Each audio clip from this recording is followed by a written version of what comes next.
Hello everyone. एक ये issue कि जो ये नया 3 साल प्रैक्टिस मैंडेटरी करने की बात जो चल रही है, और जब से ये डिस्कशन आया है, अभी रीसेंट डेवलपमेंट्स हमने देखे कि बहुत सारे स्टेट जुडिशरी के जो एग्जाम्स थे सब या तो स्टे कर दिए गए या पोस्टपोन हो गए हैं। अभी डेट पता नहीं है, सुप्रीम कोर्ट में हियरिंग पेंडिंग है। और तभी से एक ये डिबेट चली आ रही है इसके इर्द गिर्द कि अब करना क्या है, एक ये, और दूसरा ये कितना सही होगा। बहुत सारे लोग, बहुत सारी पार्टीज ऐसी भी हैं जो कह रहे हैं ठीक है आना चाहिए। कुछ ओपिनियन ये है कि ये नहीं आना चाहिए, इससे बच्चों के साथ इनजस्टिस हो रहा है। अब ये सही है या गलत है, इसके बारे में काफी बातें चल रही हैं। और बहुत सारे स्टूडेंट्स ने मुझे भी ये सवाल पूछा है, पूछते रहते हैं जनरली। और मैं सच बताऊं तो इस चीज को डिस्कस करने से बच रहा था अभी तक। और बहुत, एक तो सबसे पहली चीज की मुझे इसका कुछ बहुत सिग्निफिकेंस नहीं लग रहा कि मेरा ओपिनियन क्या है, या फॉर दैट मैटर किसी का भी ओपिनियन क्या है, क्योंकि जजमेंट सुप्रीम कोर्ट को देना है। इसीलिए बहुत ज्यादा उसमें कुछ करके, डिस्कशन करके कुछ निकलने वाली बात नहीं थी। बट अब जिस तरीके से चीजें चल रही हैं, और जितना एक्चुअली इस चीज को जितना सिंपलिस्टिक तरीके से देखा जा रहा है, या एक तरफा उसमें इस पूरे मामले को अपन देख रहे हैं, और स्टूडेंट्स भी उसको उसी नजर से देख रहे हैं, क्योंकि हर व्यक्ति वही सुनना चाहता है। मतलब हर व्यक्ति उसी व्यक्ति को सुनना चाहता है जो हम जो सोच रहे हैं वही बात कह दे आके कोई। ये सारी चीजें होती हैं।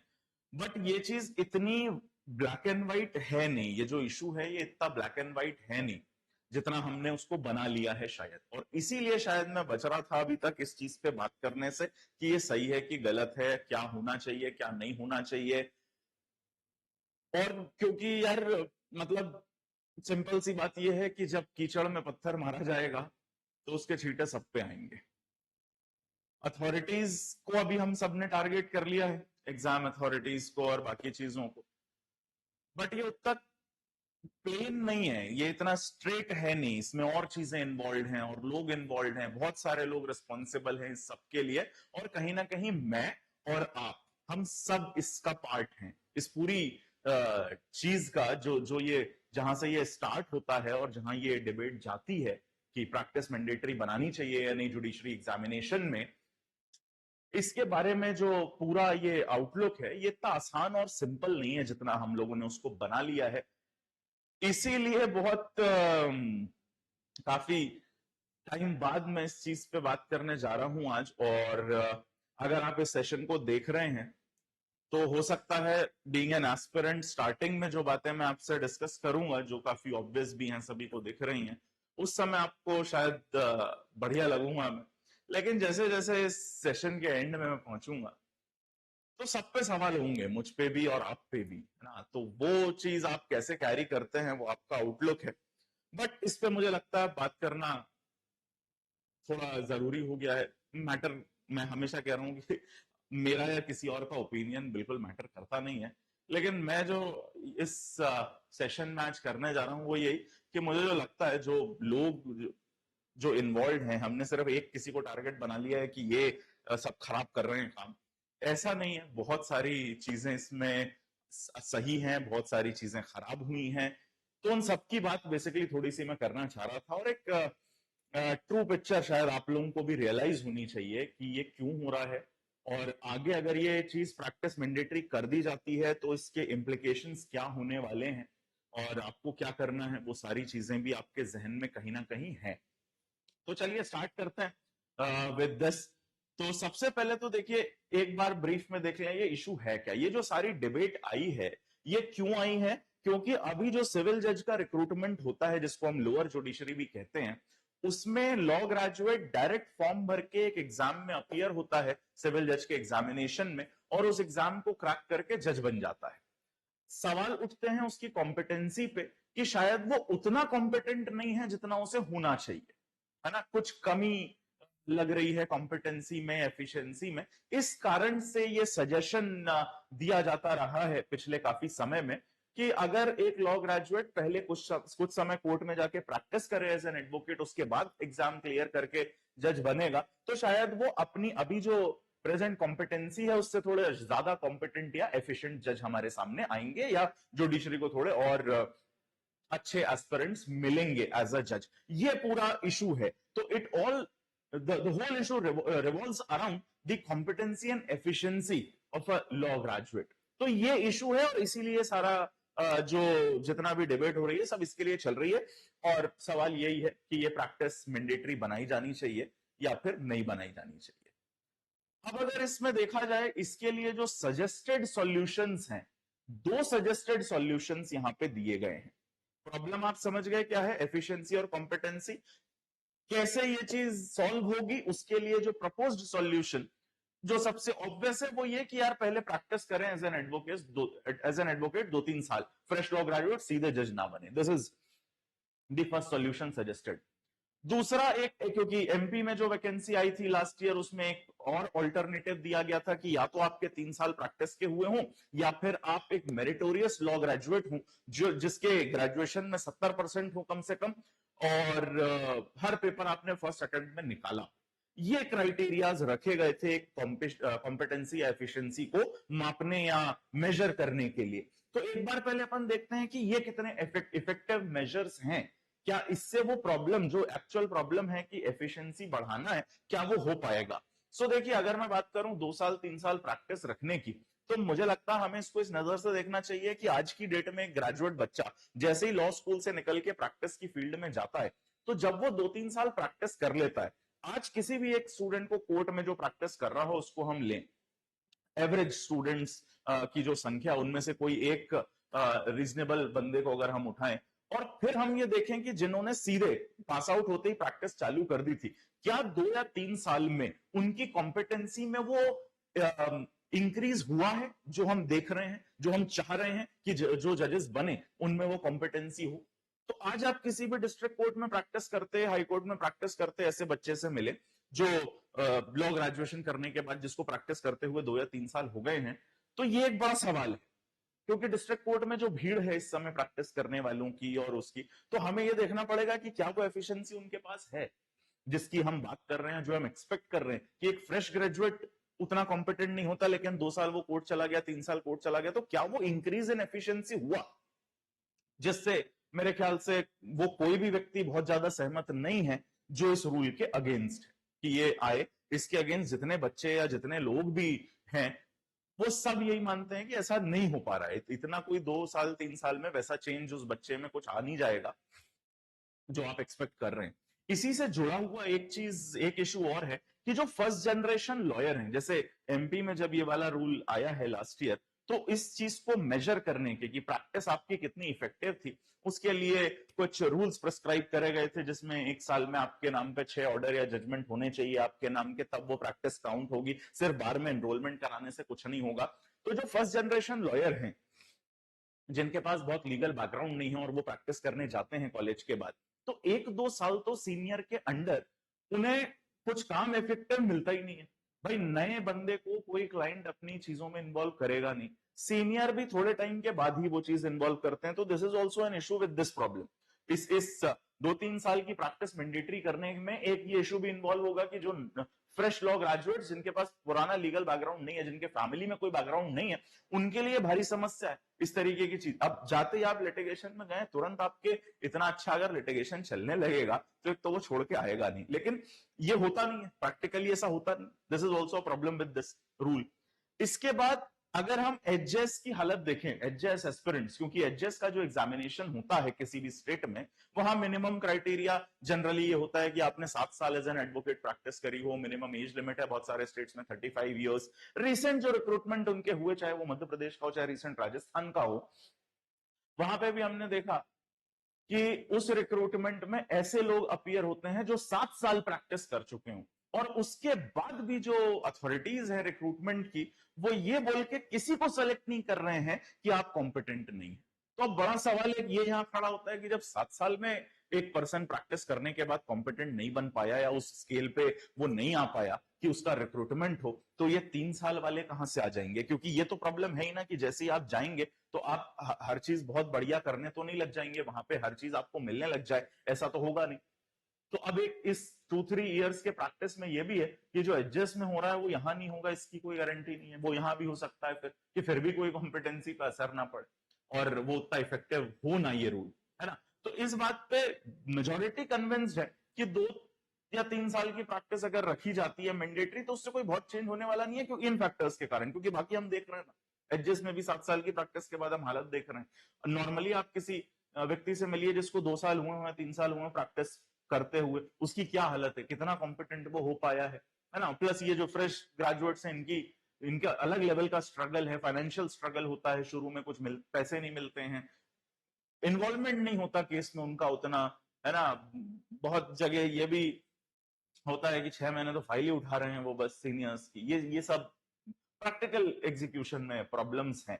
तो ये तो बात हमारे समझ में आती है कि इससे कॉम्पिटेंसी इंश्योर हो जाए, इस बात की कोई गारंटी है नहीं। ठीक, इसके बाद जो दूसरा एक सॉल्यूशन सजेस्ट किया गया था, मिनिमम 70% वाला या फर्स्ट अटेम्प्ट में डिग्री कंप्लीट करने वाला, सारे पेपर क्लियर करने वाला। इसमें भी सेम सवाल है कि क्या इससे मेरिट गारंटी होती है? हर वो बच्चा जिसका 70% है ग्रेजुएशन में, वो मेरिट होल्ड करता है? ये इस पे भी बहुत सवाल है। यूनिवर्सिटी के क्राइटेरियाज अलग अलग हैं मार्किंग के। जो ट्रेडिशनल यूनिवर्सिटीज हैं वहां थोड़ी सी स्ट्रिक्ट मार्किंग होती है, जहां सीजीपीए टाइप का कॉन्सेप्ट चलता है वहां पे मार्किंग थोड़ी ज्यादा होती है। तो ये यूनिफॉर्मिटी नहीं है, अलग अलग क्राइटेरियाज हैं। प्लस किसी बच्चे के अगर 70% है तो भी आप ये नहीं कह सकते कि वो कॉम्पिटेंट है just because of the marks, है ना। क्योंकि लिखना और मार्क्स ऑब्टेन करना सेमेस्टर में और एक प्रैक्टिकल अप्रोच रखना, वो एक डिफरेंट चीज थी, या कॉन्सेप्ट्स पे क्लैरिटी होना एक डिफरेंट एस्पेक्ट है। और इसीलिए जब इन दोनों चीजों को अल्टरनेटिवली रखा गया तो इसका बहुत अपोज किया गया, जो काफी हद तक सही भी है।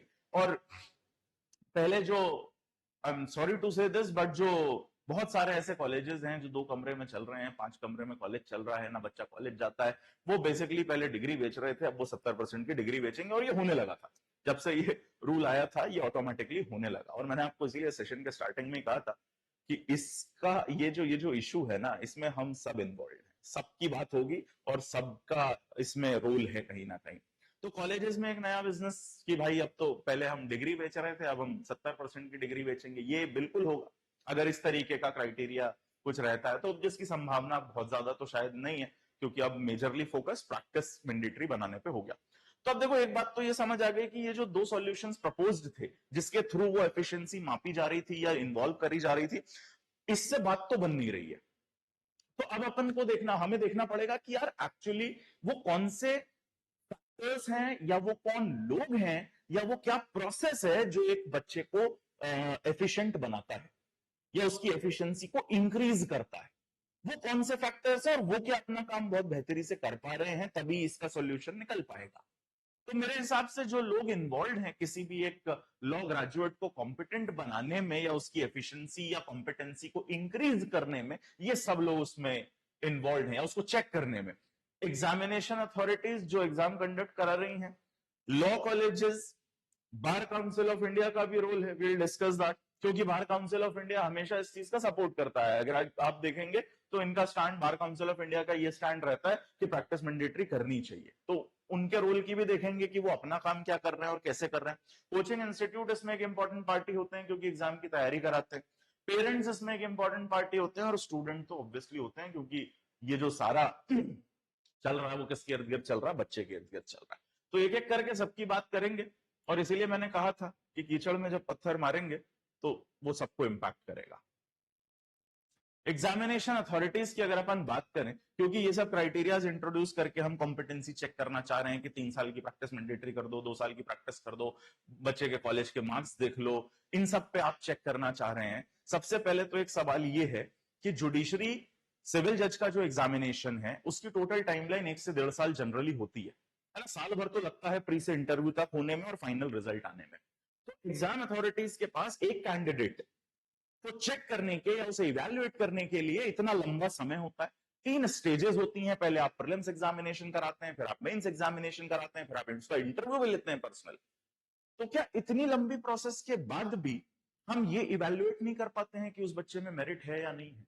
क्योंकि बहुत सारे स्टेट में मिनिमम मार्क्स का क्राइटेरिया भी रखा है, जैसे इंटरव्यू में रखा है, मेंस में भी मिनिमम का क्राइटेरिया होता है, प्री में भी होता है। तो क्या इस प्रोसेस के थ्रू अगर हम वो मेरिट चेक नहीं कर पा रहे हैं या एफिशिएंसी चेक नहीं कर पा रहे हैं, या बाद में हमको पता चल रहा है कि यार जो एक्सपेक्टेशन एफिशिएंसी को लेके हमारी थी वो फुलफिल नहीं हो रही है, तो क्या हमारे इस एग्जाम प्रोसेस पे सवाल नहीं उठने चाहिए, रादर देन कि एक नया क्राइटेरिया हम इंट्रोड्यूस कर दें और हम ये एक्सपेक्ट करें कि बच्चा, क्योंकि एक एग्जाम कंडक्ट हो रहा है, उसमें वो बच्चा जो एक्सपेक्टेड है वो कर रहा है, वो कट ऑफ क्लियर कर रहा है, तो इसका मतलब तो आपके हिसाब से उसने वो क्राइटेरिया फुलफिल कर दिया है, तो फिर तो वो कॉम्पिटेंट हो गया।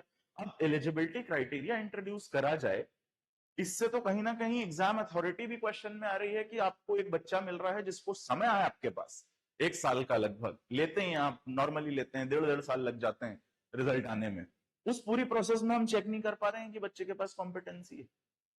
इसके अलावा क्या भारत में और दूसरे एग्जाम्स नहीं है जो कॉम्पिटेंसी चेक करते हैं? तो इसको कंपेयर कर सकते हैं यूपीएससी एग्जामिनेशन से, जिसके बारे में मैंने पहले भी कभी बात करी है इसके बारे में कि भाई यूपीएससी भी तो है, आईएएस का एग्जाम भी तो है, वहां तो हर तरीके का ग्रेजुएट आ रहा है, वहां मेडिकल वाला आ रहा है, इंजीनियर आ रहा है, लॉयर आ रहा है, नॉर्मल बीए ग्रेजुएट आ रहा है, साहित्य का आ रहा है, हर तरीके का ग्रेजुएट आ रहा है।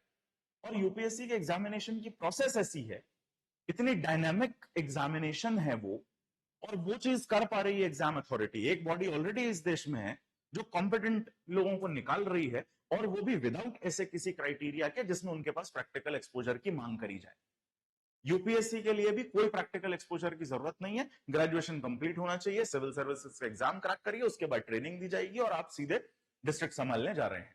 तो वो रिस्पॉन्सिबिलिटी एक कोई भी किसी भी फील्ड का ग्रेजुएट को हम चेक कर पा रही है, एक बॉडी हमारे पास ऐसी है देश में जो किसी भी लॉ ग्रेजुएट में वो सॉरी किसी भी ग्रेजुएट में वो क्वालिटीज चेक कर ले रही है, और वो भी 1 साल का ही प्रोसेस होता है, वेल डिफाइंड होता है, समय पे एग्जाम होता है, प्री होता है, मेंस होता है, इंटरव्यू होता है, उसके पैटर्न में चेंजेस करे गए हैं, 2013 में इंपॉर्टेंट चेंजेस करे गए, और उससे कॉम्पिटेंट लोग वो निकाल ले रहे हैं।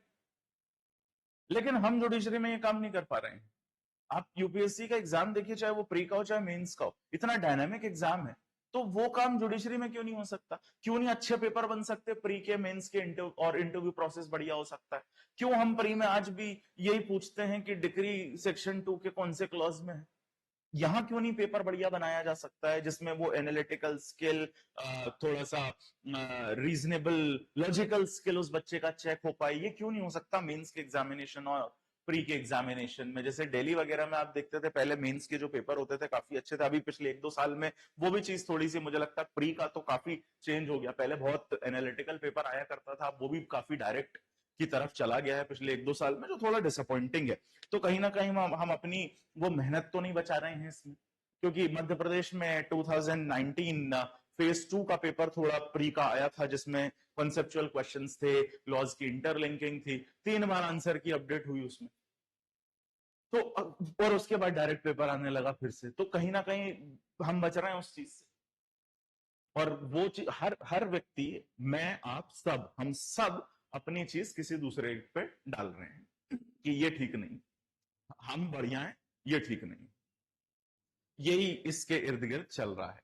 तो भाई ये बिल्कुल हुआ है, इस देश में ऑलरेडी हो रहा है ना? डिफेंस में रिक्रूटमेंट के लिए एसएसबी एक प्रोसेस है जो सदियों पुराना है और आज भी चल रहा है, और वहां कॉम्पिटेंट ऑफिसर्स अपॉइंट हो रहे हैं, उनके पास भी कोई प्रैक्टिकल एक्सपोजर नहीं होता। एक नॉर्मल 12वीं का बच्चा एनडीए का एग्जाम क्रैक करके वहां जाता है और ऑफिसर बनता है, वो भी बहुत जिम्मेदारी का काम संभाल रहा है। यहाँ तो एक लॉ ग्रेजुएट आ रहा है जिसको अपना कोर्ट संभालना है, वो उसी चीज की पढ़ाई करके आ रहा है, और उसमें आप फिर कॉम्पिटेंसी ऐड कर रहे हैं, तो this is a big question which is to be addressed.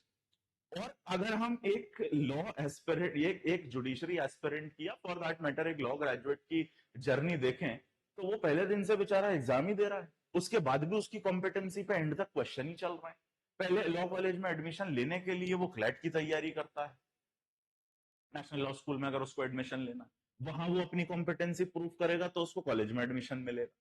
College में जाके अगर 5 साल का ग्रेजुएशन कर रहा है, 10 सेमेस्टर हैं, और 10 सेमेस्टर में हर में मिनिमम 5 पेपर वो दे रहा है, 50 पेपर वो दे के आ रहा है, अपनी कॉम्पिटेंसी प्रूव करके वो ग्रेजुएट बन रहा है और डिग्री होल्ड कर रहा है। उसके बाद उसको बार में एनरोलमेंट के लिए एक एग्जाम निकाला गया है, एआईबी, ये भी कहीं सच नहीं होता लेकिन लॉ में इंट्रोड्यूस करा गया कि वो भी करो, आप उसको क्रैक करो, तब आपकी कॉम्पिटेंसी प्रूफ होगी। पूरा वो जो ग्रेजुएशन में आपने दिया, पेपर दिया, सब किया, उससे नहीं हो रहा, उसके लिए एक अलग एग्जाम हम कर रहा है, ये हो रहा है। और फिर आप एनरोल करके फिर आप जाओगे प्रैक्टिस करना, फिर आप 3 साल और सॉरी 3 स्टेज का आप फिर एग्जाम दोगे, आप फिर प्री दोगे, फिर मेंस दोगे, फिर इंटरव्यू दोगे, तब जाके आप की वो एफिशिएंसी मेजर हो पाएगी। तो ये सब क्वेश्चनेबल चीजें हैं। है ना। तो एग्जाम अथॉरिटीज पे भी एक क्वेश्चन बहुत बड़ा ये है कि हम अपना काम बस एलिजिबिलिटी पे ना डाल के खुद भी देखें कि हमारे एग्जाम की क्वालिटीज क्या है। पेपर जो हम दे रहे हैं बच्चों को, जिस पे हम उन्हें इवेल्युएट कर रहे हैं, उसका स्टैंडर्ड क्या है, किस चीज पे हम इवेल्युएट कर रहे हैं। This is also an important issue which should be talked about, I guess. फिर आते हैं दूसरी party, that is law colleges. क्योंकि एक लॉ ग्रेजुएट सबसे ज्यादा अगर अपना समय किसी को दे रहा है, अपनी सबसे प्रोडक्टिव एज की एनर्जी अगर किसी को दे रहा है, तो वो एक लॉ कॉलेज को दे रहा है। अगर वो 12वीं पास करके 5 साल एक लॉ कॉलेज के पास जा रहा है विद एन एक्सपेक्टेशन, तो वो दो एक्सपेक्टेशंस हैं, एक एकेडमिक कॉम्पिटेंसी और एक्सपोजर। कॉलेज का यही काम है, लॉ पढ़ाना बहुत अच्छे से और एक्सपोजर देना उसे अदर एक्टिविटीज के माध्यम से, चाहे वो मूड कोर्ट, उसकी पर्सनालिटी बेसिकली ग्रूम करनी है। एक 12वीं पास बच्चा जब एक लॉ कॉलेज पहुंचता है, तो कॉलेज से ये दो एक्सपेक्टेशंस हैं। अब यहाँ ये कॉम्पिटेंट वो कहां से बनेगा, इसी साइकिल से तो वो कॉम्पिटेंट बनेगा ना। कॉलेज का भी तो काम था ना उसको कॉम्पिटेंट बनाने का, क्या कॉलेज ने वो काम कर दिया? हमारे यहाँ कॉलेज ऐसे भी चल रहे हैं जहां कॉलेज ही नहीं जाना होता। हमारे यहाँ ऐसे भी कॉलेज हैं, कुछ कॉलेजेस हैं जिनमें एकेडमिक कॉम्पिटेंसी है, तो वहां एक्सपोजर उतना नहीं है बच्चे के पास, वो सिर्फ किताबी बातें जानते हैं और कुछ जानते ही नहीं। कुछ ऐसे कॉलेजेस हैं जहां एक्सपोजर अच्छा है, तो वहां एकेडमिक जीरो है, पढ़ना ही नहीं आता, बेरेट पढ़ना नहीं आता ढंग से बच्चों को लॉ ग्रेजुएशन करने के बाद। और जो फीस लॉ कॉलेज में पे होती है और जो समय है, सबसे इंपॉर्टेंट है वो प्रोडक्टिव एज, वो टाइम। 17-18 साल का बच्चा लॉ कॉलेज में जाता है, 22-23 साल का होकर बाहर निकलता है, and that is one of the most productive age. उसका क्या हो रहा है, वो कहां जा रही है, कितना कॉम्पिटेंट ये लॉ कॉलेज उसको बना रहा है, ये भी बहुत इंपॉर्टेंट फैक्टर है। एंड में प्रैक्टिस कराने से सिर्फ कॉम्पिटेंसी अगर आ जाती, तो फिर लॉ कॉलेजेस का क्या रोल है। और ये बहुत इंपॉर्टेंट है जिस पे बात होनी चाहिए। अब अगर मैं लॉ कॉलेजेस की बात कर रहा हूं, तो इनको एफिलिएशन देता कौन है? बार काउंसिल और यूजीसी, इनका काम है। और बार काउंसिल हमेशा से सपोर्ट करता आ रहा है इस चीज का कि ये प्रैक्टिस मैंडेटरी होनी चाहिए। तो भाई एक सवाल तो बार काउंसिल ऑफ इंडिया से भी फिर होना चाहिए कि जिन कॉलेजेस को आप एफिलिएशन दे रहे हैं, क्या वो कॉम्पिटेंट हैं?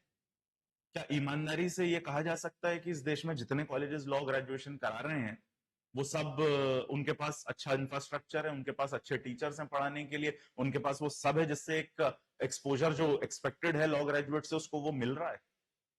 तो ये बहुत बड़ा सवालिया निशान है। और हम सब इन सारी चीजों की सच्चाई बहुत अच्छे से जानते हैं, बात नहीं करते हैं एक्सप्रेसली हम लोग उसके बारे में, लेकिन जानते हैं हम सब।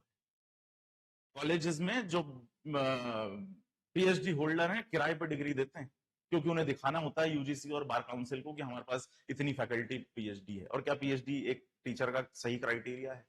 उस पर भी बात होगी अभी। यूजीसी भी इसी में इन्वॉल्व है। यूजीसी एक एग्जाम कंडक्ट कराती है, यूजीसी जो बॉडी एक एग्जाम कंडक्ट कराती है, नेट, जिससे यह देखा जाता है कि एक पर्टिकुलर पर्सन टीचर बनने के लिए कॉम्पिटेंट है या नहीं। उस एग्जाम का पेपर उठा के देखिए एक बार, और उस एग्जाम के पेपर से ये चीज कैसे, मतलब उस एग्जाम को सॉल्व करके, उन क्वेश्चंस को सॉल्व करके कैसे ये डिसाइड हो पा रहा है कि ये व्यक्ति टीचिंग के लिए अप्रोप्रिएट है, क्या वो क्राइटेरिया सही है? और क्या ये सब चीजें जो हो रही हैं एविडेंटली कॉलेजेस के एफिलिएशन से रिलेटेड, क्या ये हमें दिख नहीं रहा है, या ये किसी को दिख नहीं रहा है? और बाद में हम जाके वहां सपोर्ट करते हैं कि हाँ प्रैक्टिस मैंडेटरी होनी चाहिए। और कॉलेजेस का जो स्टैंडर्ड हमें इंश्योर करना था, बीइंग दी बॉडी, क्या हम वो कर पा रहे हैं? वो टीचर्स का स्टैंडर्ड कॉलेज में क्या हम इंश्योर कर पा रहे हैं एक बच्चे के लिए? क्या वो एकेडमिक कॉम्पिटेंसी है, इंफ्रा है, एक्सपोजर की अपॉर्चुनिटीज हैं, क्या ये सब आप चेक कर पा रहे हैं क्या अच्छे से? This is also very important, जो कि नहीं हो रहा है, जो आप भी जानते हैं और मैं भी जानता हूं, बस इन चीजों को हम लोग एक्सप्रेस नहीं करते हैं। तो ये भी जिम्मेदार है उस इनकॉम्पिटेंसी के, उस इनकॉम्पिटेंसी को या कम कॉम्पिटेंसी को हम सिर्फ यहां से नहीं सुधार सकते हैं कि बस ग्रेजुएशन के बाद भी उस बच्चे को भेज दिया जाए कहीं, जा भाई अब ये करके आ पहले। और एग्जाम आप देख ही रहे ना, साइकिल कितने कितने तो एग्जाम दे रहा है वो, उसके बाद भी उसकी कॉम्पिटेंसी पे हमेशा क्वेश्चन आ ही जा रहा है। तो फिर ये सब क्या कर रहे हैं, इनकी कॉम्पिटेंसी पे क्यों नहीं सवाल?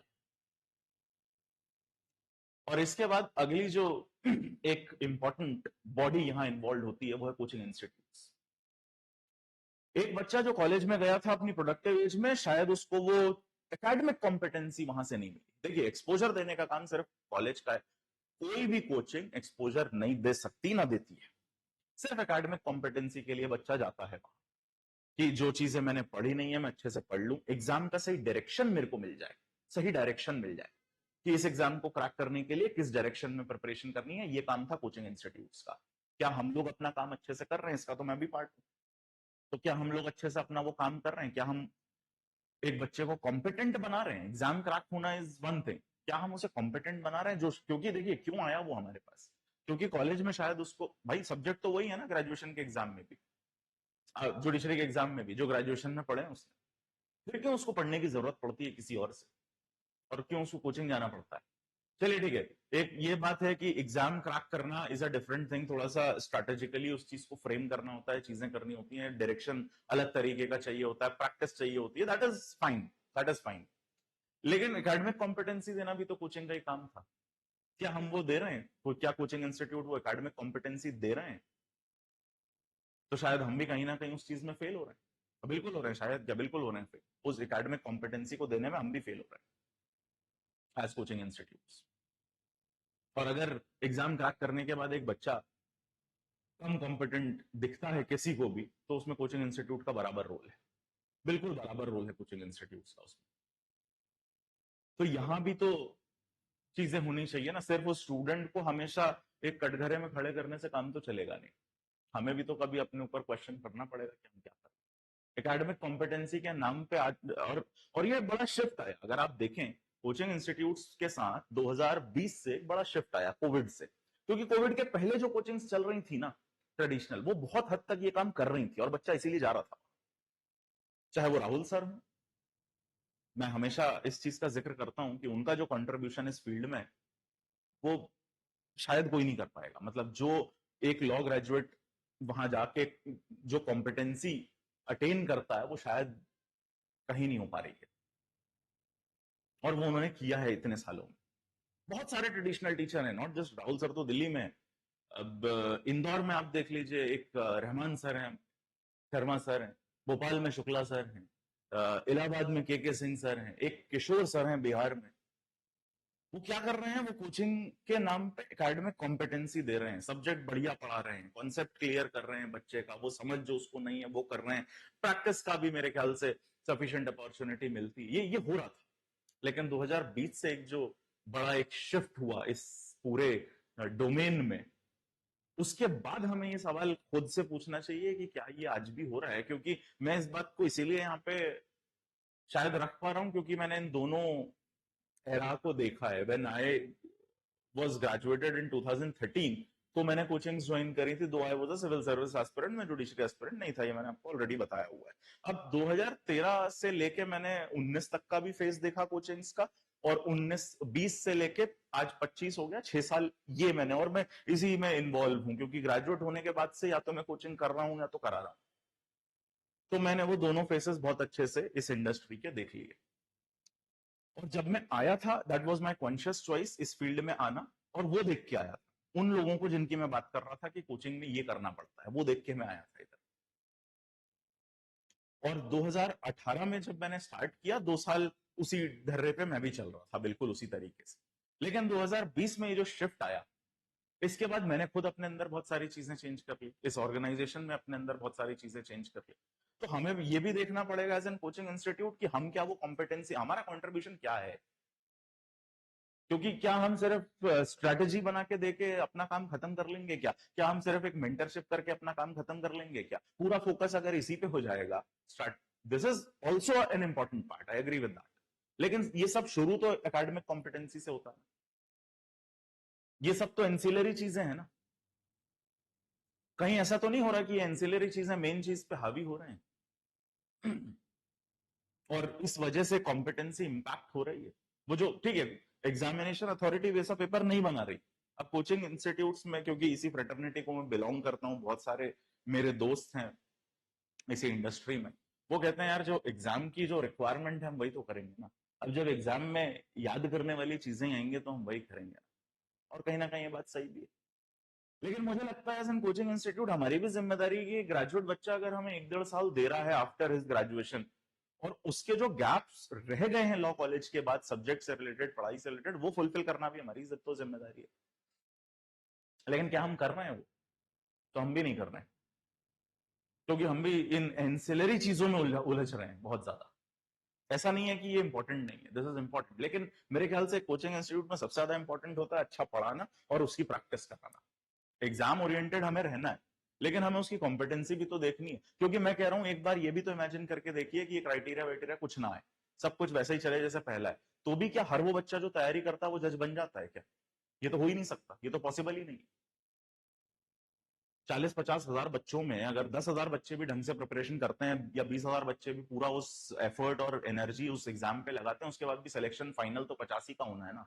50 बच्चे सेलेक्ट होने हैं ना, 100 बच्चे सेलेक्ट होने हैं ना, इससे ज्यादा तो नहीं होना। तो वो कहाँ जाएगा फिर वो बच्चा? वो क्या करेगा जिंदगी में?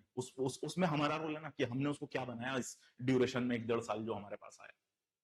क्या हमने उसकी कॉम्पिटेंसी कहीं इंक्रीज करी है क्या? जो जो वो लॉ कॉलेज से निकल के आया था, ये सवाल हम पे भी तो होगा ना, और होना ही चाहिए, होना ही चाहिए। कहीं हम भी अपने फायदे के लिए वही चीजें तो नहीं कर रहे हैं, जैसे ये वीडियो में ले रहा हूं। इसीलिए I was not interested in this till now, कि ये चल क्या रहा है भाई, ये हम क्या कर रहे हैं, और क्या हम वो काम कर रहे हैं जिसके लिए हम आए थे यहाँ, और वो जो हमें करना चाहिए। इकोसिस्टम दे रही हैं कोचिंग, चेकलिस्ट दे रही हैं, पढ़ाओ तो पहले। चेकलिस्ट तो ठीक है, इकोसिस्टम तो ठीक है, पढ़ाई कहाँ है? कॉम्पिटेंसी जिसकी बात चल रही है, वो सिर्फ कोर्ट जाने से नहीं होगा, उसके पहले का बैकग्राउंड भी तो हो। उस बच्चे को सीपीसी का अगर सी नहीं आता है तो वो कोर्ट जाके करेगा क्या? ठीक है, that will be an add on, कि उसको थोड़ा प्रैक्टिकल एक्सपोजर मिलेगा तो ओवरऑल कॉम्बिनेशन बहुत अच्छा निकल के आएगा, आई कंप्लीटली सपोर्ट दैट। लेकिन उसका पहले ही अगर डब्बा खाली है तो वो वहां जाके भी क्या करेगा? और वही चीज जो कॉलेज ने करी, अगर कोचिंग भी करे, और कोचिंग वो कर ही नहीं सकती, कोचिंग से बात है किससे क्या एक्सपेक्टेशन है। एक्सपोजर की रिस्पॉन्सिबिलिटी कॉलेज की है, पर्सनालिटी डेवलपमेंट की रिस्पॉन्सिबिलिटी कॉलेज की है। कोचिंग्स का जो था सबसे इंपॉर्टेंट रोल, वो उनकी एकेडमिक कॉम्पिटेंसी इंक्रीज करना ही हमेशा से रहा है। बच्चा ट्यूशन क्यों जाता था? स्कूल जाने के साथ भी, बचपन से हम सब ट्यूशन गए ही होंगे, आप में से बहुत लोग, 6वीं 7वीं 8वीं का बच्चा भी ट्यूशन क्यों जाता है? वो पढ़ने जाता है, क्योंकि एक्सपोजर तो स्कूल दे रहा ना उसको। और जब से ये डमी हो गए स्कूल में, हमेशा कहता हूं अपने क्लैट वाले बच्चों से भी, जब तक मैं वहां इन्वॉल्व था उस कोचिंग, क्लैट कोचिंग्स में भी, मैं हमेशा कहता था कि ये जो डमी आप कर रहे हैं ना, ये आपको डमी बना देगा, ये डमी कॉलेज, डमी स्कूल। क्योंकि जो एक्सपोजर कॉलेज दे सकता है वो कोई कोचिंग इंस्टीट्यूट नहीं दे सकता, इंक्लूडिंग माइन। ये जो 6वीं क्लास से आईआईटी की तैयारी चल रही है ना, ये मेरे हिसाब से तो बिल्कुल सही नहीं। स्कूल जो आपको दे सकता है, कॉलेज जो आपको दे सकता है, वो ही दे सकता है, कोचिंग इंस्टीट्यूट नहीं दे सकता, कोशिश भी नहीं करनी चाहिए इसकी। वो एक अलग एक्सपोजर की दुनिया है। वो एक अच्छा कॉलेज आपको जिंदगी की बहुत सारी चीजों से लड़ने की क्षमता देता है, जो कोचिंग इंस्टीट्यूट कभी नहीं देगा। इसलिए वो वाला जो माइंडसेट होता है ना, कहीं भी कॉलेज में एडमिशन ले लो और हम तो कोचिंग कर लेंगे, ये हमेशा से गलत है। मैं इसका कभी सपोर्ट नहीं करता हूँ। इसीलिए कोचिंग इंस्टीट्यूट का काम पढ़ाना ही तो है भाई। मैं खुद एनकाउंटर करता हूँ इस चीज को बहुत ज्यादा। अभी रिसेंट बात है, राजस्थान सिविल जज का एग्जामिनेशन था, या शायद एपीयू का, I am not able to recall exactly. तो क्योंकि भाई हमारी भी जो मार्केटिंग टीम होती है, वो वहां जाती है एडवर्टाइजमेंट करने, है ना, बैनर्स लगाने, पैम्पलेट्स डिस्ट्रीब्यूट करने। तो जब वो लोग कर रहे थे, तो किसी ने उस पे जो नंबर दिया हुआ था ऑफिस का, उस पे कॉल किया, और क्योंकि संडे को एग्जाम होता है, और मोस्टली जो हमारे यहाँ से जो रिस्पॉन्ड करते हैं, लीव होती है उस दिन, तो जिसको टाइम मिलता है वो कर देता है। और जो डायरेक्टर है इस इंस्टीट्यूट की, पूजा मैडम, जो मेरी वाइफ भी हैं, तो वो, उनके पास वो आ गया कॉल, उन्होंने उठाया। तो एक पेरेंट बैठे हुए थे वहां एग्जाम हॉल के बाहर, और वो बड़े ही फ्रस्ट्रेटेड थे। उन्होंने कहा, ये आपके कोचिंग के लोग यहाँ पे पैम्पलेट बांट रहे हैं, आप लोग पानी की बोतल नहीं बंटवा सकते हैं क्या? इतनी गर्मी हो रही है यहाँ। मैं सुन रहा था ये बात बगल में बैठ के, तो बहुत बार तो मतलब ये सब चीजें रोज होती हैं, तो मैं जाने देता हूँ। बट उस दिन पता नहीं क्यों मुझसे रहा नहीं गया, मैंने उनसे फोन लिया। मैंने कहा, सर आप किस लिए वहां हैं, कौन गया है पेपर देने? उन्होंने बताया मेरी बेटी एग्जाम देने गई है। मैंने कहा, सर मैं एक कोचिंग इंस्टीट्यूट चलाता हूँ, मैं एक टीचर हूँ, मेरा काम पढ़ाना है। मेरी किराने की दुकान नहीं है, ये पानी बटवा। मेरी किराने की दुकान होती तो मैं पानी बटवा। मैं एक टीचर हूँ, और मैं पढ़ाता हूँ। और जब आपकी बेटी एग्जाम हॉल से बाहर निकलेगी, उससे पूछिएगा, शायद उसने देखा होगा, यूट्यूब पे पूरा क्रैश कोर्स करवाया था हमने प्री के पहले, एक एक सब्जेक्ट राजस्थान प्री का पूरा पूरा सब्जेक्ट यहाँ पे पढ़ाया है, क्वेश्चन सॉल्व कराए हैं उसके। मुझे याद नहीं आ रहा एपीयू था या सिविल जज का था, एपीयू का भी पूरा सिलेबस करवाया है। अब आप मुझसे अगर पानी, मैं अगली बार मैं अब अभी एपीओ मेंस के लिए बहुत सारी इंक्वायरीज आ रही थी बच्चों की, क्योंकि हम लोग एपीओ में एसएस डील नहीं करते, जुडिशरी की प्रिपरेशन कराते हैं, बट क्योंकि बच्चे कनेक्टेड थे, सब्जेक्ट सेम थे, तो प्री का भी यहाँ पे हुआ, मेंस के लिए भी बहुत सारी इंक्वायरीज आ रही थी, तो कंटेंट टीम आई मेरे पास कि यार वो सर वो बहुत क्वेरीज आ रही हैं और मेंस की टेस्ट सीरीज किसी के क्योंकि थोड़ा सा ये है कि 300 मार्क्स का पेपर है और पहले कभी कुछ प्रेसिडेंट है नहीं उस चीज की कि कैसे फ्रेमिंग होगी, तो सब कंफ्यूज हो रहे थे। तो हम लोग टेस्ट सीरीज के लिए कुछ कंटेंट करें, क्या टेस्ट सीरीज बनाएं और कैसे फ्रेम करें, थोड़ा सा उसके लिए काम करते हैं। मैंने कहा रुको, इससे कुछ नहीं होगा, ये देखो कि अगली बार एग्जाम सेंटर कहाँ है, पानी नहीं हम रूह अफ़ज़ा पिलाएंगे। बारात लग रही है ना, वहां जनमासा है कि पानी बांटूंगा, जाके कचौड़ी बांटूंगा मैं खाना खिलवाऊंगा वहां, नमक मैं बांटूंगा सबसे सेफ। पेपर वेपर बना के क्यों नहीं करना भाई, जब कोचिंग इस पे ही चलनी है कि कचौड़ी खिलवानी है, या धर्मशाला बुक करूंगा एग्जाम देने जो बच्चा जाएगा उसके लिए, मैं ये करूँ क्योंकि यही चाहिए ना, क्योंकि यही चाहिए। तो ठीक है, ये कर देंगे, क्या दिक्कत है उसमें। लेकिन ये करके हम भी तो अपने ऊपर ही सवाल एक वो खड़ा कर रहे हैं ना कि जो हमारा रोल था, क्या हमने वो रोल प्ले किया है यहाँ। तो this is also very important कि आज कोचिंग इंस्टीट्यूट हम क्या कर रहे हैं, और हम भी कर रहे हैं, बिल्कुल कर रहे हैं। मैं कह रहा हूं ना, मैं बहुत सारी चीजें ऐसी कर रहा हूं जो शायद मैं करना नहीं चाहता था, लेकिन कर रहा हूं और करूंगा भाई। मेरा फ्यूचर भी तो खतरे में, जैसे आपका है। आपको लगा कि 3 ईयर की प्रैक्टिस आ जाएगी तो law aspirant, judiciary aspirant future is in danger. मेरा तो 2020 में डेंजर में आ गया था, जब से ये सब चालू हो गया कोचिंग में। तो मुझे भी तो अपना बचाना है। तो जैसे आप 2 ईयर 3 ईयर प्रैक्टिस से भाग रहे हैं, पहले मैं भी भाग रहा था, लेकिन जब समझ में आ गया, अब कल को जजमेंट आ जाएगा कि करना है तो आप भी करोगे ना, बस। तो मैं भी कर रहा हूं, क्योंकि मेरा फ्यूचर भी तो डेंजर में, मुझे भी तो भाई, आपको अपने भविष्य की चिंता, मुझे भी तो है मेरे भविष्य की चिंता, तो मैं भी करता हूँ सब। अच्छा, एक बहुत छोटा सा एग्जांपल मैं आपको बताता हूँ, जो मैं आपके सामने किसी भी एग्जाम के पहले, प्री के पहले एक ट्रिक्स एंड ट्रिक्स का वीडियो लेकर आता हूँ, वो काम आपको करना चाहिए। लेकिन आप क्योंकि देखते हैं वो वीडियो, इसलिए मैं भी बनाता हूँ, क्योंकि मुझे भी तो सब्सक्राइबर चाहिए ना, मुझे भी तो व्यूज चाहिए ना भाई, मेरे को भी तो अपना फ्यूचर सिक्योर करना है ना। उसमें मैं एक टेबल बनाता हूँ जिसमें पिछले 5 साल का पेपर एनालिसिस होता है कि पिछले 5 साल में किस सब्जेक्ट के कितने क्वेश्चन आए हैं। ये हम लोग पहले ही किया करते थे, जब हम लोग कॉलेज में थे या पास आउट हुए थे। मेरे साथ जितने जुडिशरी एस्पिरेंट्स थे, because I am graduate from BHU, वहां पूरा यही माहौल है, हर बच्चा करता था ये काम कि पिछले 5 साल के पेपर निकालता था और उसमें से ये देखता था कि कितने आए, उस हिसाब से सब्जेक्ट का वेटेज डिसाइड करते थे, टाइम डिसाइड करते थे, खुद का शेड्यूल खुद बनाते थे, and that's how we used to work. तो आज अगर ये सवाल आपके ऊपर खड़ा हो रहा है कि कॉम्पिटेंसी शायद थोड़ी कम है, तो इसमें हमें ये सब देखना पड़ेगा ना। तो भाई मैं भी तो वो इसीलिए ही कर रहा हूँ, अब जबकि उसमें कुछ भी नहीं होता। आपके जैसा कोई लॉ एस्पिरेंट जो हमारी कंटेंट टीम में काम कर रहा है, उसके लिए 1 घंटे का काम होता है। सिर्फ उसको मैंने एक डायरेक्शन दिया कि भाई एक चार्ट बना दो जिसमें पिछले साल इस सब्जेक्ट से कितने क्वेश्चन, वो लिख के दे दो मुझे, मैं लाइव चले जाऊंगा, बच्चों को मजा आ जाएगा। इस मंदमुग्ध हो जाते हैं ये सब देख के हमारे बच्चे, how to crack prelims in 30 days. तो ठीक है, मैं करूंगा ना, क्यों नहीं करूंगा, मैं तो करूंगा, मुझे भी तो अपने फ्यूचर की चिंता है ना। So this is also a question. इसके बाद आते हैं पेरेंट्स। जैसे एक तो मैंने जिक्र किया आपसे, मतलब ठीक है, आई अंडरस्टैंड कि क्वेश्चन नहीं करना चाहिए पेरेंट्स की चीजों पे, बट करना भी चाहिए कुछ चीजों पे। जैसे बहुत सारे पेरेंट्स से मैं मिलता हूँ, सबसे पहले तो पेरेंट्स कहाँ लैक कर, मतलब मैं कह रहा हूँ ना, आप इस डिस्कशन के बाद मुझे पता है कि क्या रिएक्शंस आप लोगों के आएंगे, तो I am already prepared for that. But वही है कि हमने बड़े एक तरफा इस चीज को देख लिया कि बस हाई कोर्ट या सुप्रीम कोर्ट ने हमारा जीवन बर्बाद कर दिया, हमने इस तरीके से देख लिया उसको। वो बच्चा भी रो रहा है जो पिछले 4 साल से जुडिशरी की तैयारी कर रहा था और 3 बार उसने ऐसे एग्जाम दिया जब कोई क्राइटेरिया नहीं था, वो भी अभी रो रहा है, गम मना रहा है कि मेरा फ्यूचर बर्बाद कर रहा है हाई कोर्ट या supreme court for that matter. अब पेरेंट्स के साथ क्या समस्या है, एक तो डिसीजन मेकिंग बच्चे को नहीं करने दे रहे हैं। आप अपने पेरेंट्स को भी ये बात बताइए। और उन पेरेंट्स को अगर सुन रहे हो मुझे, तो I would like to request you all कि मत करिए ये। सबसे पहले तो जज बनना है, ये डिसीजन पेरेंट का हो जाता है बहुत सारे केसेस में, ये नहीं होना चाहिए मेरे हिसाब से। भाई एक लॉ ग्रेजुएट बच्चा है, वो कोई 5 साल का बच्चा नहीं है, वो लॉ ग्रेजुएट बच्चा है।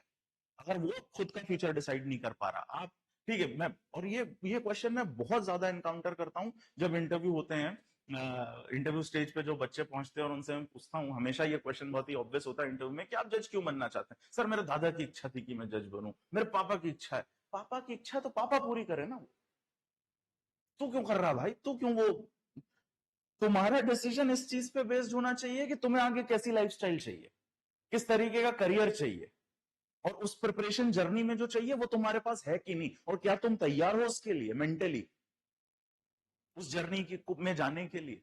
पापा के सपने से कुछ नहीं होगा।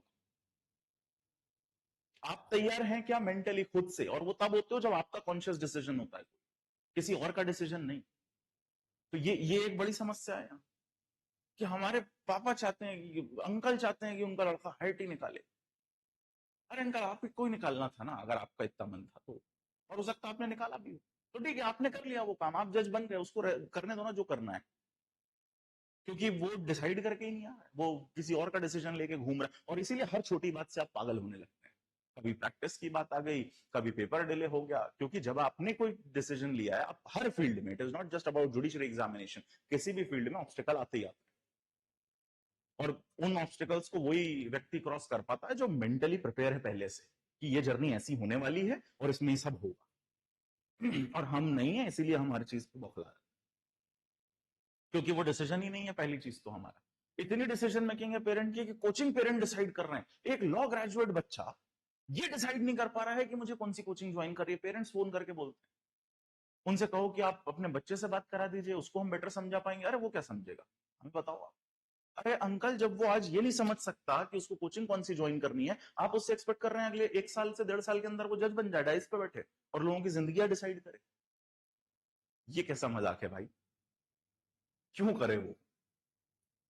अगर वो आज इस क्षमता में नहीं है कि वो अपने लिए एक कोचिंग डिसाइड कर पाए कि मुझे कौन बेहतर पढ़ा पाएगा, वो पापा डिसाइड कर रहे हैं, तो फिर कैसे कॉम्पिटेंट बनेगा वो बच्चा, जिस कॉम्पिटेंसी को हम ढूंढ रहे हैं एक बच्चे। ओवर इन्वॉल्वमेंट है प्रिपरेशन में, हर जगह मैं देखता हूँ, बड़ा मजा आता है मुझे, बड़ा मतलब अजीब लगता है ये सब। जब मैं आईएएस का भी एग्जाम देने जाता था, जुडिशरी के भी मेरे अपने दोस्तों के साथ चले जाता था घूमने फिरने के हिसाब से, तो मैं देख रहा हूँ वहां पे कि जो एस्पिरेंट है जिसका पेपर है, वो टेलीग्राम के नोट्स पढ़ रही हैं, उनके पापा एडमिट कार्ड लेके लिस्ट में ढूंढ रहे हैं कि कहाँ सिटिंग अरेंजमेंट है। इतना नहीं करना होता, इतना नहीं करना है। आप मेंटली उसको सपोर्ट कर दीजिए, आप उसको एक फ्रीडम दे दीजिए कि हाँ बेटा, एक आध साल जा रहा है, जाने दे, सिलेक्शन नहीं होगा देख लेंगे, कोई बात नहीं, लेकिन एफिशिएंटली तैयारी कर। ये यही मेरे ख्याल से हो जाना चाहिए, इससे ज्यादा नहीं होना चाहिए। किताब डिसाइड कर रहे हैं कि ये वाली पढ़ो तुम, ये तो उसको करने दीजिए ना, ये तो उस बच्चे का काम है ना, आप क्यों? ये तो उसका काम है। और अगर वो इतना कॉम्पिटेंट आज नहीं है ग्रेजुएशन के बाद, तो कैसे वो 1 साल के अंदर इतना कॉम्पिटेंट हो जाएगा कि जज बने, अगर आज वो इस लायक नहीं है। राजा बेटा परीक्षा देने जाता है तो वो टेलीग्राम के नोट्स रिवाइज कर रहा है, मम्मी पानी की बोतल लेके खड़ी है बगल में, पापा एडमिट कार्ड रूम नंबर ढूंढ रहे हैं कहाँ बैठना है, कोचिंग धर्मशाला बुक कर रही है कि आप आएंगे तो यहाँ रुकिए।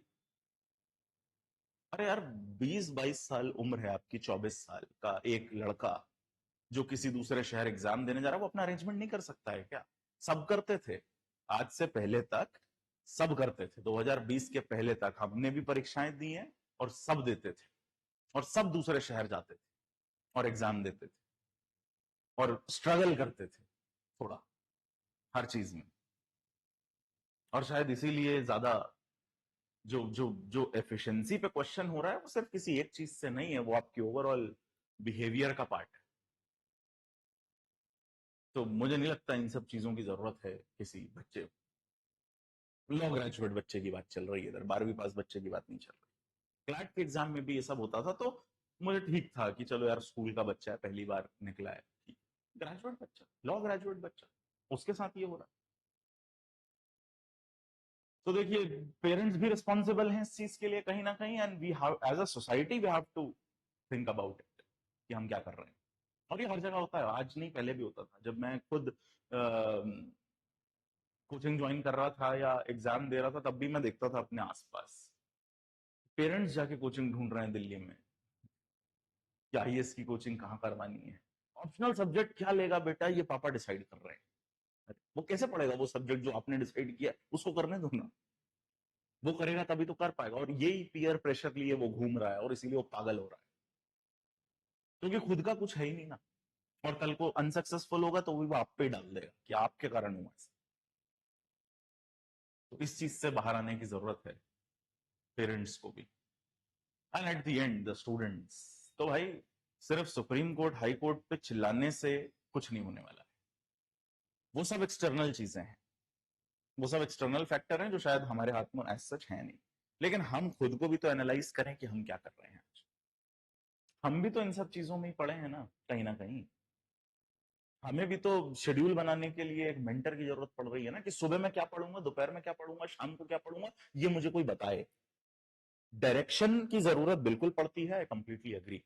कि किसी ने अगर पहले पेपर दिया है तो वो आपको बता सकता है ये वाली गलती मत करना, है ना, पहले एमसीक्यू सॉल्व मत करना, पहले कॉन्सेप्ट पढ़ लेना, या पहले प्रीवियस ईयर पेपर देख लेना फिर सब्जेक्ट पढ़ना। ये डायरेक्शन ठीक है, ये मेंटरशिप ठीक है। लेकिन ये मेंटरशिप नहीं है कि 3 महीने का रोड मैप शेड्यूल बना के दे रहे हैं, सुबह 6 बजे उठना है। ये तो खुद करोगे ना यार।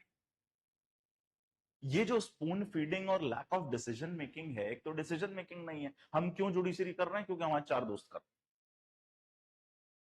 हैं। यहीं से आप लैक कर रहे हैं उस एरिया में या उस स्किल में जो आपको जज बन के सबसे ज्यादा चाहिए, डिसीजन मेकिंग। उसकी शुरुआत ही यहां से हो रही है, क्योंकि मेरे 4 दोस्त कर रहे हैं इसलिए मैं कर रहा हूं। खुद से तो एक बार देखो कि उस जर्नी में क्या लगेगा, क्या मैं उसके लिए तैयार हूं, और वो क्रैक करने के बाद लाइफ कैसी होगी, क्या मुझे वैसी लाइफ चाहिए। ये सवाल आप खुद से तो पूछिए पहले एक बार, और उसके बाद इस दौड़ में आइए। और ये जो है स्पून फीडिंग, ये तो बहुत ही खतरनाक है। फॉर्म फिल कैसे करें? एग्जाम का फॉर्म भरने के लिए आपको यूट्यूब वीडियो देखना पड़ता है किसी का? आप अपनी हालत एक बार एनालाइज तो करिए। आज आज प्री का फॉर्म आया है तो मुझे वीडियो की जरूरत है कि फॉर्म कैसे भरना है। और 1 साल में या 1.5 साल में मैं खुद से ये उम्मीद कर रहा हूं कि मैं डायस पे बैठूंगा जज बन के और डिसीजंस लूंगा वहां। मुझे खुद का शेड्यूल नहीं पता, मैं खुद नहीं बना पाता हूं, मुझे एक मेंटर चाहिए, उसका स्ट्रेटेजिस्ट चाहिए मुझे। ये तो मास्टर जब से ये स्ट्रेटेजिस्ट बन गए हैं ये भी एक बड़ी दिक्कत। स्ट्रेटेजिस्ट चाहिए उन्हें। आप खुद नहीं बना पा रहे हैं अपनी स्ट्रेटेजी। स्ट्रेटेजी तो हमेशा आपकी होनी चाहिए ना। उसी पे आप स्टिक कर पाएंगे। अगर खुद का बनाया प्लान है ना, तो ही आप उस पर स्टिक कर पाएंगे। किसी और के प्लान पे आप ज्यादा दिन चल नहीं पाएंगे। ये बात हम क्यों नहीं रियलाइज कर रहे हैं? भीड़ की तरह हम आते हैं, हम सिर्फ नंबर बन गए हैं। ये मैं हमेशा कहता हूं कि और सबसे इसमें सबसे मेजर चीज जो है कि स्टूडेंट स्टूडेंट की तरह नहीं जा रहा है, ग्राहक हो गया है। हमारी एक्सपेक्टेशंस ग्राहक वाली हो गई।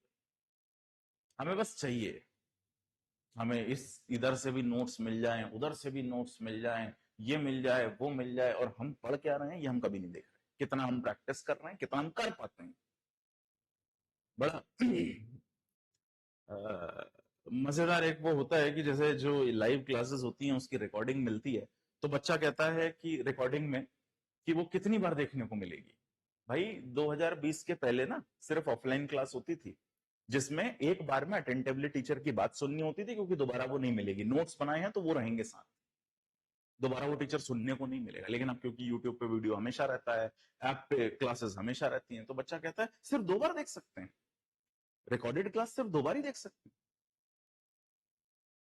तो भाई मैं कोई शाहिद कपूर आलिया भट्ट हूं क्या कि 5 बार देखना है तुझे मुझे?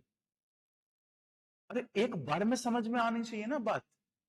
और ऐसा तो होगा नहीं कि हर चीज जो मैं बता रहा हूं या कोई भी टीचर बता रहा है वो समझ आ जाए। उसके लिए फिर खुद भी तो मेहनत करनी पड़ेगी। कितना वीडियो देखोगे? मतलब हमारी रिक्वायरमेंट्स अजीब हैं एज अ स्टूडेंट, हम पता नहीं क्या ढूंढ रहे हैं।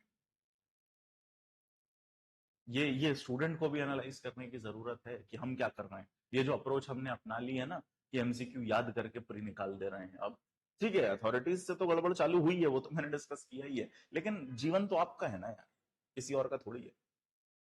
आप कर लीजिए ये कि इसका तो भी होता है, याद कर लिया, कर लीजिए आप। जिंदगी में काम थोड़ी ना आएगा वो, पेपर निकल गया बाय चांस तो ठीक है, नहीं निकला तो क्या, मैं कह रहा हूँ क्राइटेरिया नहीं है, हटा दो क्राइटेरिया। अभी जो जजमेंट आता है बी पॉजिटिव कि चलो क्राइटेरिया नहीं आता, तो भी क्या गारंटी है तुम्हारे सिलेक्शन होने की, नहीं है ना। और सिलेक्शन नहीं होगा तो क्या करोगे, ये इस बात पे डिपेंड करेगा कि आपकी तैयारी कैसी थी, आपने उसमें क्या किया, आप कितने डिपेंडेंट थे, कितना खुद किया, इस पे डिपेंड करेगा आपका फ्यूचर, और किसी चीज पे नहीं। क्योंकि भाई साहब आपकी जो जिंदगी है वो 100% आपकी रिस्पॉन्सिबिलिटी है, किसी और की नहीं। आप कर लीजिए अथॉरिटीज ये वो सब, और हमें सब पता है ये सब जो मैं डिस्कस कर रहा हूँ कोई अद्भुत बात थोड़ी कर, ये सब हम देखते आ रहे हैं हमेशा से और हम करते आ रहे हैं सब। लेकिन ये बात हमको समझनी पड़ेगी कि हमारी जिंदगी सिर्फ हमारी रिस्पॉन्सिबिलिटी। मैं कह रहा हूँ ना, मैंने ये चीज 2020 से एक्सपीरियंस करी है ना, इस जिस करियर ऑप्शन को मैंने चूज किया उसमें कैसे कैसे चेंजेस हुए। So that's how it is, सभी को करना पड़ता है, सभी चेंजेस अडॉप्ट करते हैं। पहले एक बिजनेस हुआ करता था इंटरनेट कैफे का, आपको याद है ना, छोटे छोटे क्यूबिकल्स होते थे, इंटरनेट कैफे चलाते थे लोग, बड़ा मजा आता था। आज वो बंद हो गया क्योंकि हर मोबाइल में इंटरनेट है। तो क्या उसने भी कुछ और पकड़ा होगा ना जिंदगी में, कुछ किया होगा ना उसने भी और। So that's how it works. आप ये जो समय स्पेंड कर रहे हैं, चाहे कॉलेज में हो, चाहे कोचिंग में हो, चाहे उसके बीच में हो, सेल्फ स्टडी में हो, आप खुद को कितना कॉम्पिटेंट बना रहे हैं ये आपको जरूर ध्यान में रखना चाहिए। क्योंकि भगत सिंह ने कहा था और मैंने व्हाट्सएप पे पढ़ा था कि जिंदगी ना अपने दम पे जी जाती है, दूसरों के कंधों पे तो जनाजे उठा करते हैं। इसीलिए जो हर चीज के लिए आपको कोई एक व्यक्ति चाहिए ना जो आपके बिहाफ पे कर दे, कर देंगे। मैं कह रहा हूं, मैं तो आपके टेस्ट लिख दूं, मैं आप बोलो आप पैसे दो उसके अलग से, और फीस बढ़ा दूंगा, मैं वो भी कर दूंगा, लेकिन उससे किसका फायदा हो रहा है, आपका हो रहा है क्या, आपके पास ये आई नहीं है क्या, आपके समझ में नहीं आ रहा क्या ये क्या चल रहा है, ये जो इकोसिस्टम चल रहा है ये क्या चल रहा है। और नहीं आ रहा तो फिर खुद से सवाल पूछिए एक बार, ये चल क्या रहा। तो भाई ये जो डिबेट है जिसको बहुत एक तरफा हमने कर लिया है और सिर्फ एक चीज पे हमारा ध्यान है, ऐसा नहीं है। इसमें बहुत सारी चीजें इन्वॉल्व हैं, इन सबको शायद थोड़ा थोड़ा सुधरना पड़ेगा, एकदम से कुछ भी नहीं सुधरता है। और अगर हम इस चीज पे काम करेंगे तो शायद कुछ बेहतर कर पाएंगे। जुडिशरी का एग्जाम क्रैक होना नहीं होना इज वन थिंग, और एक कॉम्पिटेंट लॉ ग्रेजुएट बनना इज अनदर थिंग, और वो तो हमें करना ही चाहिए at any cost. So that was my submission regarding this. I hope अब मुझे और इस पे कुछ कहना ना पड़े, सवाल ना आए, क्योंकि अब लपेटे में तो सभी आते हैं, मैं खुद भी आ रहा हूँ इसमें, है ना, मैं भी इसका part, I completely agree with this, I am also part to this. और अगर एक बच्चा यहाँ से पढ़ के कॉम्पिटेंसी नहीं लेके जा रहा है तो I am responsible for that. So भाई इन सारी चीजों को हमें देखना समझना चाहिए, हर वो व्यक्ति जो इसमें इन्वॉल्व है उसकी जिम्मेदारी है।